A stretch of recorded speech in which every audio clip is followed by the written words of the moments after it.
Just 9 points from 14 matches so far. It's a big, big win for Oliver Glasner's Crystal Palace. They go 3 points clear of the relegations thanks to that Jean-Philippe Mateta goal last night. And over in the East Midlands, Ruud van Nistelrooy, well, he got off to the dream start, Ali, didn't he? I mean, it really was a dream start for Ruud van Nistelrooy. They beat a struggling West Ham 3-1. Vardy, 2 and minutes, wasn't Lopetegui it? feeling the pressure. Tell you, Sam, it's, I don't know, more and more every season, and we know how difficult it is for the newly promoted sides, but that's the way it's looking, you know, obviously for Southampton, indeed down at the bottom there. But Leicester, a brilliant result, absolutely brilliant result. I was really intrigued to see how that game would go, obviously with the arrival of the new manager and things like that. I watched that game, Sam. That was a game I took in totally. And I thought the first half was pretty even. Like a brilliant start. Obviously, Vardy's goal, time he's run, typical Vardy finish, excellent. And I'm looking at it. And West Ham, I'll be honest, Sam, I don't know if you watched that game, another game. West Ham weren't without their chances. I mean, they seriously had some good chances and probably should have been in at the worst level. But Leicester came out and... do you know what it is more than anything? It's a real... The result's brilliant. The 3 points are great, but what a confidence booster for them. Absolutely. With games coming up, man, Sam, that's exactly just what the doctor ordered. You know what I mean? It's a terrific result for them, and it'll give them the boost, I would think, to go on. Because out of the newly promoted sides, it's amazing looking at them. Ipswich have been in most of their games. They have been in most of their games, and they get beat by the odd goal again last night. Southampton, I think I've been a little bit unlucky. I have. You know, some decisions have gone against them, which could have gone their way. They've played well at times. But Leicester are the one, to me, that look as though they've got a bit about them. Defensively, before last night, I was concerned about them. I thought the standard of goal they were losing, Sam, was very, very concerning. I also thought they had 1 or 2 goals in their team. But I thought they looked as though and I know I said they carried the luck a little bit in the first half, but it looked as though they'd tightened up a little bit. And Changed the centre halves, didn't they, last night? Brought Cody into the back line. Vestergaard, who'd had a little bit of a falling out with Steve Cooper, came into that back line. They still had to ride their luck a little bit at times. But I also thought, and I don't know what you think about this, there were moments, especially in that first half and just after half-time, where a better quality ball from those in behind Vardy, a faster ball, played first time, would have released Vardy even more.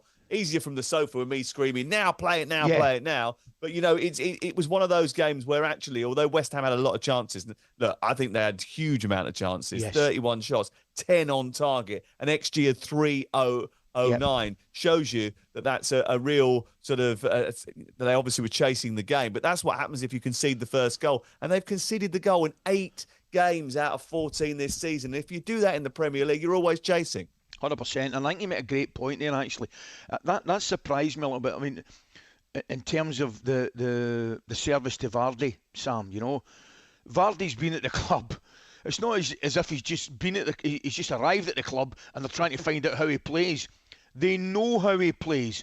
He plays on the shoulder. He'll drop off the marker and look to run through. That's what he does. And he's arguably still one of the best at it. So you've got to play to his strengths. And his strengths are getting him the ball as quickly as possible.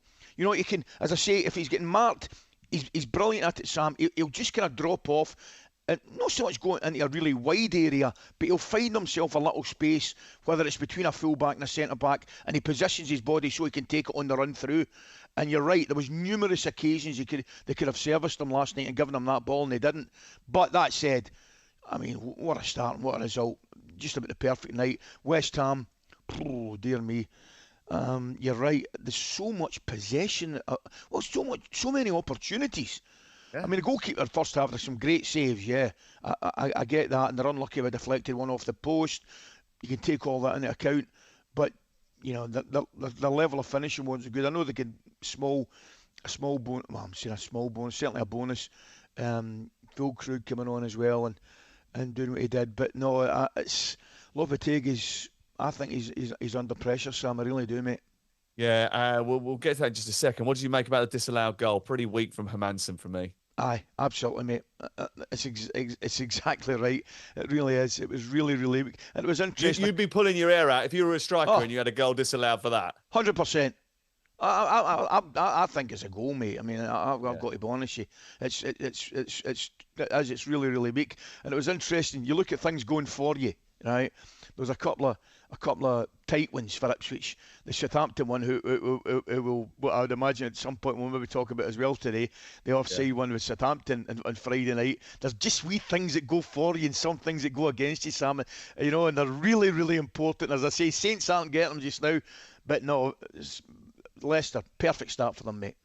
Great for Ruud van Nistelrooy, who did say afterwards that he is going to allow himself a little beer. I imagine he had a big beer after that, because when you get your first win as a gaffer, you know it means the absolute world. Well, you know the first thing he does, mate? See when I can guarantee you this, Sam. See when he's done his press and he's sitting with his feet up in his office and he's cracked open that bottle of beer. He'll have a wee look at the table. He'll have a look at his next 3 or 4 games, and that's exactly what happens.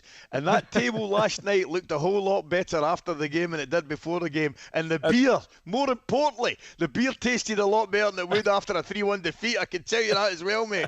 Absolutely. It tasted really good. But if you're any sort of football manager, I know for a fact, because they tell you all the time, that first few sips are brilliant. You put it down, you put it back on the desk, you think, oh, yeah, that was great. Right, who we got Saturday? Exactly. Next job starts. That's exactly what it does. As soon as that beer gets back to the table, they're planning for the weekend. No doubt about it, but a great night for them. Great night for them. Van Nistelrooy can start thinking about the weekend, and so can Julian Lopetegui, because he's having an absolute nightmare start to his career at West Ham. The Hammers have won just 3 of their 12 Premier League matches recently, and after last night's defeat, Lopetegui was asked if he was concerned about his future. The only worry that I have is to recover tomorrow the players, to look forward the next challenge and to prepare the next matches in the best way and to be able to win the next matches. This is the only worry that I have.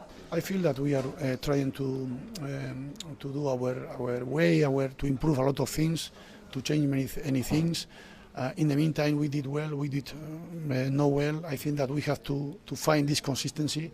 Okay, this team, the last part of the last season, they won only 4 matches in the second part of the season, and in this start we won the same number. We have a lot of 1 month on December that I think that with this attitude we are going to. I am sure that we are going to have more wins, and that's why. But explain this now is not easy for me. But the only thing that I am worried is to work tomorrow to stand up the players and to be ready for the next challenge.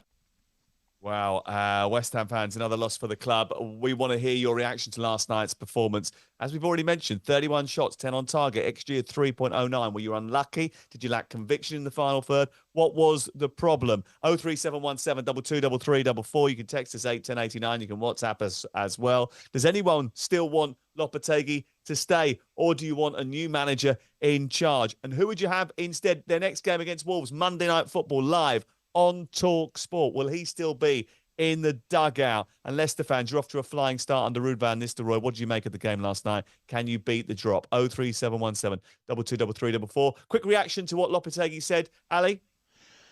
No, nothing surprising what he said, mate. But what was probably surprising, I thought his team selection was pretty surprising, Sam. You know, I've got to say. Wan-Bissaka playing left back? You know what I mean? Emerson, obviously, on a bench. Antonio, Paquetá, Somerville.